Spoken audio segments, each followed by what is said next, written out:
ዛሬ ሶስ ሊሆንባችሁ የሚችል ምግብ አሳያችኋለሁ። ስልሱም ሩዙም ለማዘጋጀት በጣም ቀላል ስለሆነ ሁላችሁም በየቤታችሁ እንድትሞክሩ ተጋብዛችኋለሁ።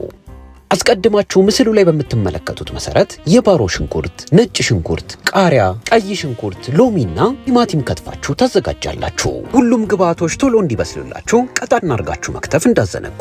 በተጨማሪ እሱን ለማዘጋጀት 3 እንቁላልና 200 ግራም ቱና ከነዘይቱ እንጠቀማለን። ዘይቱን አውጥታችሁ ማብሰል ከፈለጋችሁ ቱናውን ያለ ዘይቱ ማብሰል ትችላላችሁ። ይህን ቱና በብዛትና በርካሽ መግዛት ለምትፈልጉ በጅምላ መርካቶ ብትገዙ መክራችኋለሁ። ሱቅ ላይና ሱፐርማርኬቶች ላይ ትንሽ ተወዷል። አስቀድመን ሩዝ እናዘጋጃለን። ሩዙን ከማዘጋጀታችን በፊት አስቀድመን በውሃ ንጹህ ውሃ እስኪያወጣ ድረስ እናጥበዋለን። ለማጠብም ትንሽ ውሃ እየጨመራችሁ እጃችሁን በመጠቀም በደንብ እያሻችሁት ማጠብ ይጠበቅባችኋል። ይህንንም የምናደርግበት ምክንያት ሩዙ ላይ የሚገኘውን አሚዶ ለይቶ ለማውጣት ነው።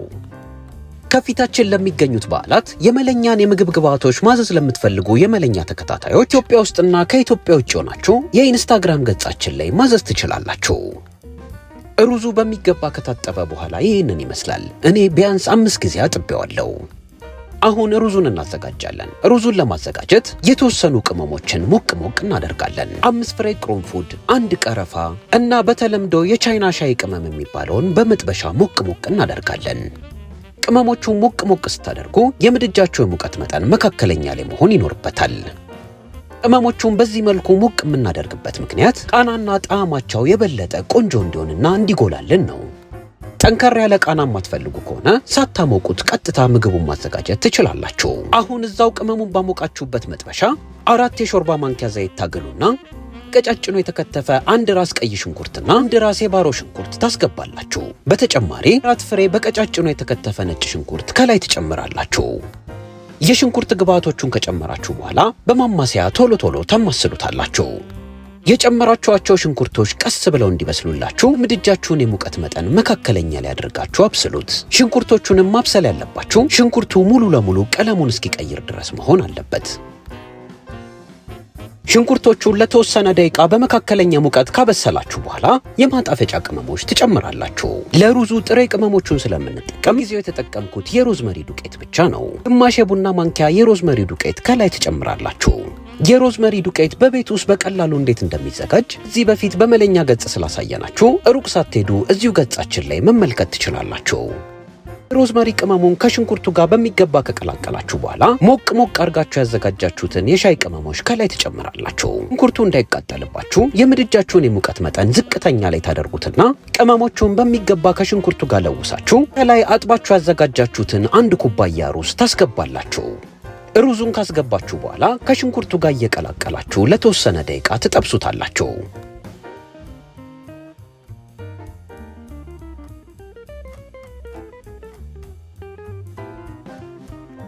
ሩዙን እዛው የምድጃችሁ የሙቀት መጠን ዝቅተኛ ላይ እንዳለ ለተወሰነ ደቂቃ ከቀላቀላችሁት በኋላ ውሃ ዘለግ አድርጋችሁ ትጨምራላችሁ። የምትጨምሩት ውሃ እንደምትጠቀሙት የሩዝ አይነት ይወሰናል።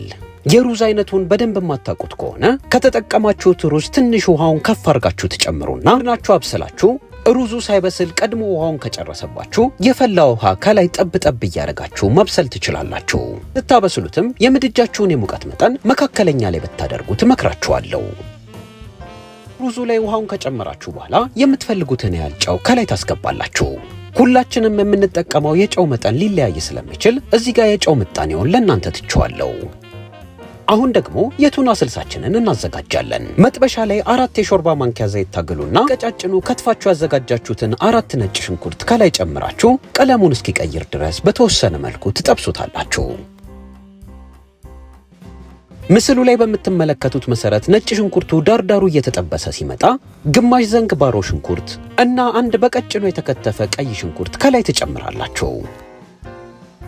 ያስገባችሁትን ሽንኩርት ቆንጆ ሆኖ እስኪጠበስ ድረስ ታማስሉታላችሁ። የምድጃችሁን የሙቀት መጠንም ከፍ ማድረግ ይኖርባችኋል። ኢትዮጵያ ውስጥና ከኢትዮጵያ ውጭ ሆናችሁ ሀገር ውስጥ ላለ ቤተሰባችሁ የመለኛ ግብአቶችን ገዝታችሁ በስጦታ መልክ ማበርከት ለምትፈልጉ የመለኛ ተከታታዮች ማረቆ በርበሬ፣ 3 አይነት የሽሮ አይነቶችን፣ ሚጥሚጣ፣ የቡላ ዱቄት፣ የአጥሚትና የገንፎ እህል፣ በቆንጆ መልኩ የተነጠረ ለጋ ቂቤ እና የተለያዩ የማጣፈጫ ቅመሞችን ማዘዝ ትችላላችሁ። እኛ ያሉበት ድረስ እንልክላችኋለን። መጥበሻ ላይ የጣዳችሁት ሽንኩርት በከፊል ከተጠበሰላችሁ በኋላ ያዘጋጃችሁትን 400 ግራም ቱና ከላይ ታስገባላችሁ። ቱናውን ከላይ ከጨመራችሁ በኋላ ማማሰያችሁን በመጠቀም በሚገባ ትፈረፍሩታላችሁ። ይህን ቱና በጅምላ ገዝታችሁ መጠቀም ከፈለጋችሁ መርካቶ ብትገዙ ትመክራችኋለሁ። በተጨማሪ ወደ ድሬዳዋ ከሄዳችሁ ወይንም ከድሬ የሚመጣ ሰው ካላችሁ ይህ ቱና ወደ ድሬዳዋና ሐረር በርካሽ ይገኛል።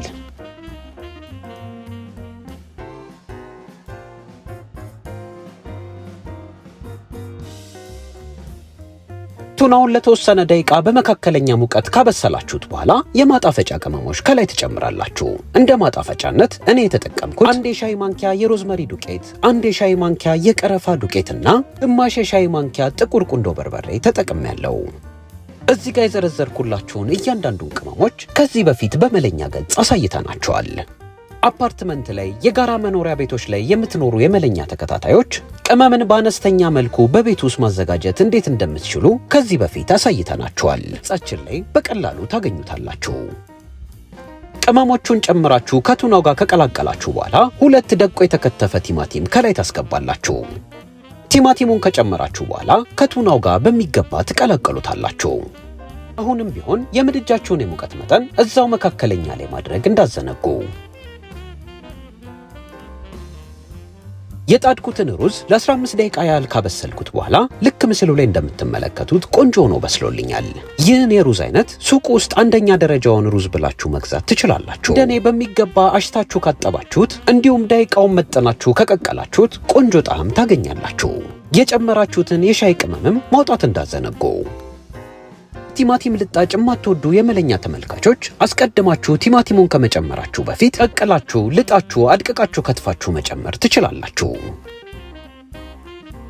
ቲማቲሙን ከጨመራችሁ በኋላ የተወሰነ ውሃ ሊኖረው ስለሚችል የምድጃችሁን የሙቀት መጠን ትንሽ ከፍ አድርጋችሁ ውሃውን እስኪጨርስ ድረስ ቲማቲሙን ታበስሉታላችሁ።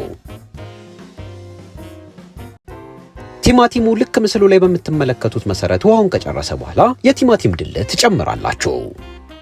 ይህ እጄ ላይ የምትመለከቱት የቲማቲም ድልህ በቤት ውስጥ የተዘጋጀ ነው። የቲማቲም ድልህ እንዴት እንደሚዘጋጅ ከዚህ በፊት በመለኛ ገጽ ስላሳየናችሁ መለኛ የቲማቲም ድልህ ብላችሁ ስትፈልጉ በቀላሉ ታገኙታላችሁ። የተለያዩ ምግቦች ላይ ትንሽ ድልህ በመጠቀም ለምግቡ ልዩ ጣዕም መስጠት ትችላላችሁ። አሁን 3 የሾርባ ማንኪያ የቲማቲም ድልህ ከላይ ተጨምሩና ከስልሱ ጋር በሚገባ ትቀላቅሉታላችሁ። ድልውን ከጨመራችሁ በኋላ በጣም ወፍሮ አልማሰል ካላችሁ የተወሰነ የፈላ ውሃ ጠብ እያረጋችሁ ማላላት ትችላላችሁ። ቱናው በጣም ጨዋማ ስለሆነ እዚህ ጋር በማማሰያ ትቀምሱና የተወሰነ ጨው ታደርጋላችሁ። የጨው ምጣኔ እንዳይሸውዳችሁ ግን እየቀመሳችሁ መጨመር እንዳዘነጉ። አሁን 3 ያበሻ እንቁላል ታዘጋጃላችሁ። እንቁላሉን ወደ ስልሱ ስትጨምሩ የተበላሸ እንቁላል እንዳያጋጥማችሁ 2 መንገዶችን መጠቀም ትችላላችሁ።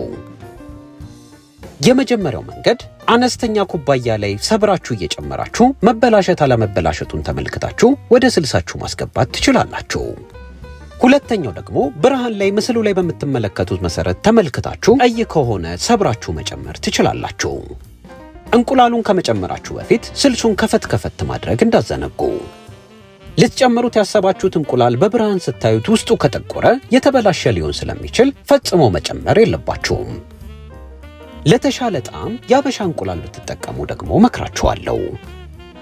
3ቱን እንቁላሎች ሰብራችሁ ከጨመራችሁ በኋላ ከድናችሁ በእንፋሎት ታበስላላችሁ። የምድጃችሁንም የሙቀት መጠን ከፍ ታደርጉታላችሁ። እንቁላሉን ለ3 ደቂቃ ያህል ከድናችሁ በእንፋሎት ካበሰላችሁት በኋላ ማማሰያችሁን በመጠቀም ቀስ እያላችሁ ትቀላቅሉታላችሁ። በጣም ለስለስ ያለ ስልስ የምትፈልጉ ከሆነ እንቁላሉን ከመጠን በላይ ማብሰል የለባችሁም። ትንሽ አብስላችሁ አውርዳችሁ መመገብ ትችላላችሁ። ነገር ግን የተጠበሰ የምትፈልጉ ከሆነ እንቁላሉን ለተጨማሪ ደቂቃዎች ደረቅ እስኪል ድረስ ከስልሱ ጋር እየቀላቀላችሁ መጥበስ ይጠበቅባችኋል። እንቁላሉ ተጠብሶ ደረቅ ማለት ሲጀምር ግማሽ የሎሚ ጭማቂ ከላይ ተጨምቁበታላችሁ። ሎሚው ከቱናው ጋር ቆንጆ ጣዕም ይኖረዋል። ነገር ግን ሎሚ መጨመር ካልፈለጋችሁ ያለ ሎሚ ማዘጋጀት ትችላላችሁ።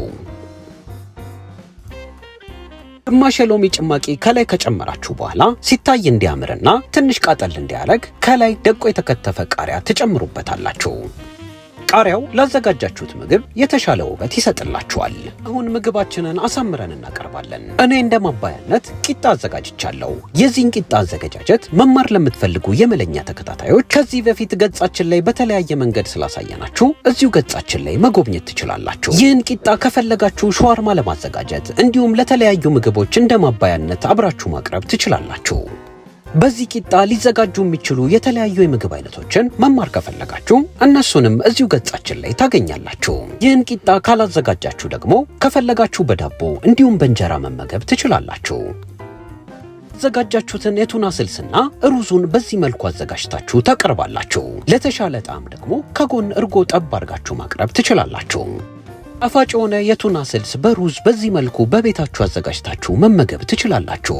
ሁላችሁም እንደምትወዱትም አንጠራጠርም። በመለኛ ገጽ ሌላ እንድናሳያችሁ የምትፈልጉት ማንኛውም የምግብ እንዲሁም የመጠጥ አይነት ካለ እንደተለመደው አስተያየት መጻፊያው ላይ ጻፉልን። የዛሬውን ቪዲዮ ስለተከታተላችሁ ከልብ እናመሰግናለን።